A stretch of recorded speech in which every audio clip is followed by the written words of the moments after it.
Күйеуім іссапармен қалаға кеткен. Үйде жалғызбын, үнсіз түн. Үстімдегі жеңіл жамылғымен мені де, ойымды да жалаңаштап тұрғандай.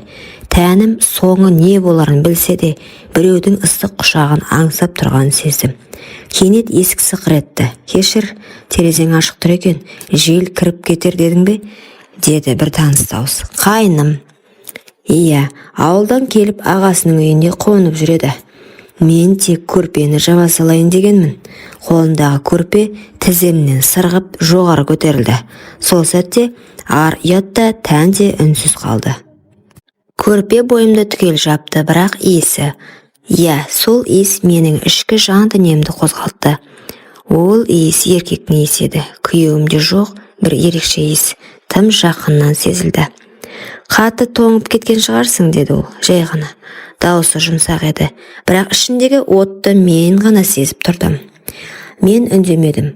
Ол тіземнің үстіне қолын қойды. Қолының салмағы емес, жылуы ішіме сеніп кеткендей. «Шынымен де, сен жалғызсың». Мен көзімді жұмдым. Қолы жамылғының астына баяу сырғып кіріп кетті. Тілім үнсіз, тәнім оянған. Тек жүрек дүрсілімен тыныстың ауырлағаны естілді. Ол үстіме шыққанда мен бір сәтке қарсыласпақ болдым, бірақ бәрі кеш еді. Ар ұят сол сәтте бір бұрышқа тығылып қалған еді. Ал тән үнсіз келісті. Таң атты, жастық сәл дымқыл, тер ме әлде көз жасы ма білмеймін. Жанымда ешкім жоқ, тек көрпе астында бөтен иістің ізі қалған. Күйеуімнің иісі емес, нағыз еркектің иісі. Кінәлі сезім бе әлде аңсау ма анықтай алмай жаттым. Кешегі түн ішімдегі жабық құлыпты ашып жіберді. Мен өзімді қор сезінген жоқпын. Қайта тұтас әйелге айналғандай едім. Мойындағым келмейді, бірақ тәнім кешегі түнді қайта аңсап тұр. Жүрегім емес, тәнім сөйлеп кетті. «Кешір мені, күйеуім. Сенде осы үнсіздік, осы от болмаған секілді». Кенет есік ашылды. Ас үй жақтан қайнымның даусы естілді. «Шәй дайын, ұйықтап қалған жоқсың ба?» Мен үндемедім, себебі даусынан бұрын оның иісі кіріп келіп жатқандай болды. Шәй үстінде үнсіздік үстем болды. Ол көзіме тура қарамады. Мен де.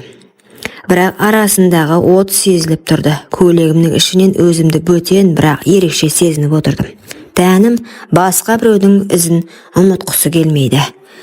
«Түн тыныш өтті ме?» деді ол ақырын. Даусындағы салмақ. «Кеше мені құшақтаған қолың дауысы секілді шықты». «Жаман емес», дедім, қысқа ғана. Қасық пен кесенің дыбысы ғана естіліп тұр. Ал ішімде құмарлық оты қайта тұтанып келе жатты. Ол орнымнан тұрып қасымнан өтіп бара жатып иығыма жеңіл тиіп кетті. Сол ғана еді. Менің бүкіл жан дүниемді қайта оятты. Ол менің тәнім емес, жанымның ең әлсіз тұсына тиіп кеткендей сезіп тұрдым. Кешегі түн кездейсоқ емес еді.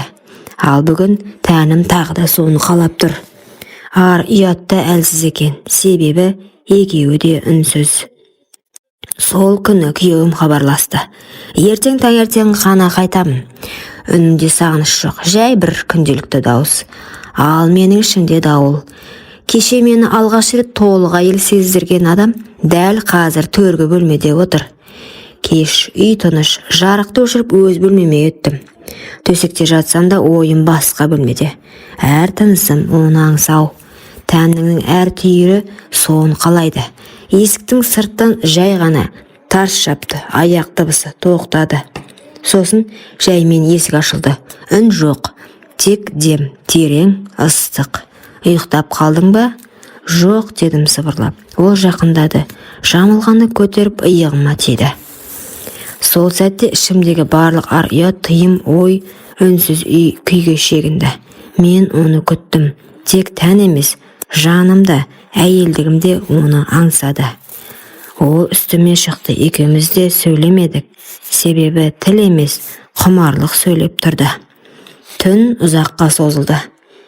Әр жанасу кешегі емес, бүгінгі одан да батыл, одан да керемет өтті.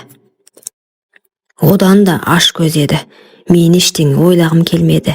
Тек сол сәт, сол иіс, сол еркек.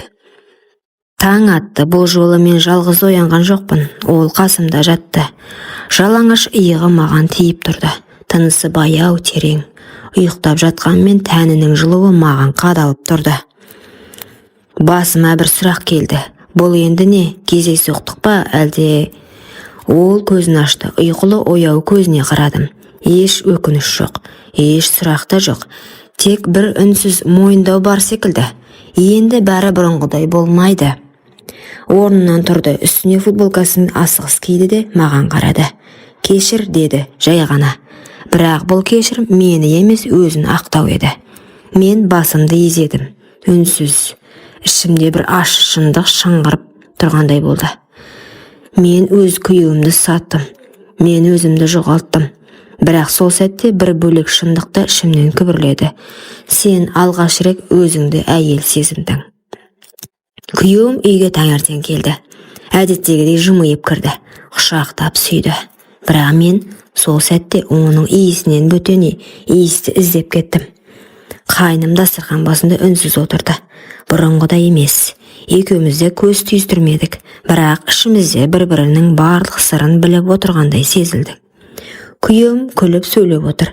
Мен күліп отырмын, ал жүрегім екі ортада тұншығып отыр. Кешкісін ол, қайным кетем дейді. Қалада жұмыс тапқан екен. Інім кетем деді, қалада жұмыс тапқан екен деді. Мен басымды изедім.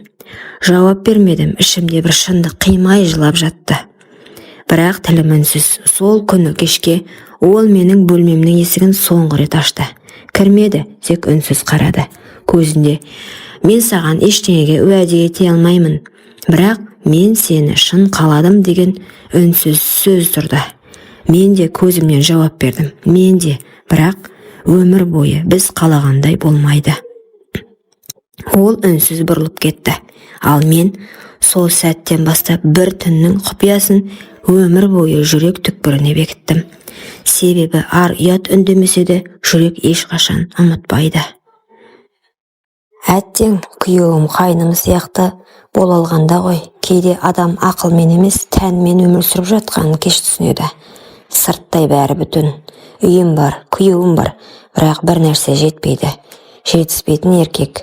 Күйеуім мені сүйеді, бірақ сүйіспеншілігі сабырлы, салқын. Мен әйел ретінде еркектің құшағында еріп кетуді аңсаймын. Ол міндетіндей ғана өтейді. Көзіме қарап не сезініп тұрғанымды түсінбейді. Ал қайным қараған жанарынан бастап құшағына дейін мені аңсау бар.